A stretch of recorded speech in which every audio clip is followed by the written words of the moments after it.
পূজার জোগাড় শুরু হয়ে গেছে। এখন কয়টা বাজে জানেন? ভোর ৩টা, মানে ভোরও বলা যায় না, রাত ৩টা। তার আগে উঠে চান টান করে সবাই রেডি। এখন পূজার জোগাড় করছে। এদিকে লুচি সুজি হবে আর ফল ভোগ দিয়ে পূজা মানে জোগাড় করা হবে। তো আমি লুচি করে নিচ্ছি, সুজি হয়ে গেছে। আর ওইদিকে মা আর যে সব জোগাড় সেগুলো করেছে। এখন এক এক করে বারান্দায় সব নিয়ে আসা হচ্ছে। ঠাকুরকেও নিয়ে আসা হয়ে গেছে। এই যে ফল নৈবেদ্য এগুলো সব মা, দিদি, তারপরে রাই মানে সাজাইছে।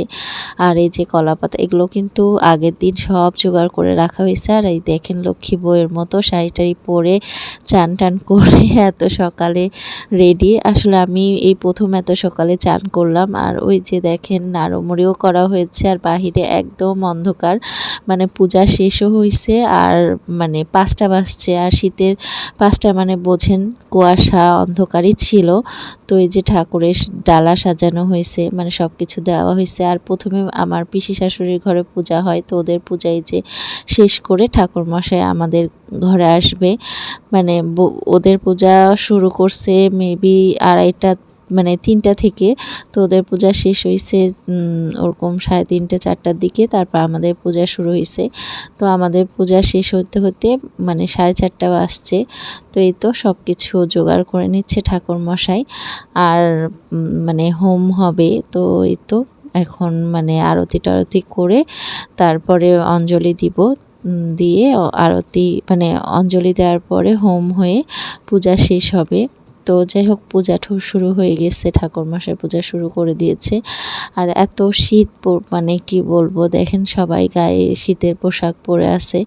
মানে শীতের পোশাক না পরে থাকলে মানে থাকাই যাবে না, এরকম শীত। আর পা ঠান্ডা হয়ে আছে, মানে পাও গরম হচ্ছে না 2 দিন। মানে কি বলবো, শীতের যে মানে শীত পড়ছে এটা বুঝেছি শ্বশুরবাড়িতে যেয়ে। আর এই তো এখন সবাই প্রদীপের যে আগুনের আভা সেটা নিচ্ছে। তো যাই হোক এই প্রথম পূজা ভালো লাগলো। মানে সরস্বতী পূজায় আমি ওইভাবে ওই যে বললাম ঘটে পূজা হয়, যাওয়া হয় না। তো এবারই প্রথম, খুব ভালো লাগছে। তো পূজা শেষ করার পরে প্রসাদ খেয়ে মানে আমরা কিছুক্ষণ ঘুমাইছিলাম। তারপরে উঠে মানে রান্নাবাড়ি শুরু হয়েছে। আর এইখানে মানে গোবিন্দগঞ্জে সবার বাড়িতেই সরস্বতী পূজা হয় মোটামুটি। এই তো মাকে সুন্দর লাগছে না দেখতে? তো সবাই মাকে প্রণাম করেন। আর এই তো এখন ঘরে প্রসাদ আনা হয়েছে, মানে আমি একটু প্রসাদ নিয়েছি, এই প্রসাদটা খেয়ে ঘুমাবো।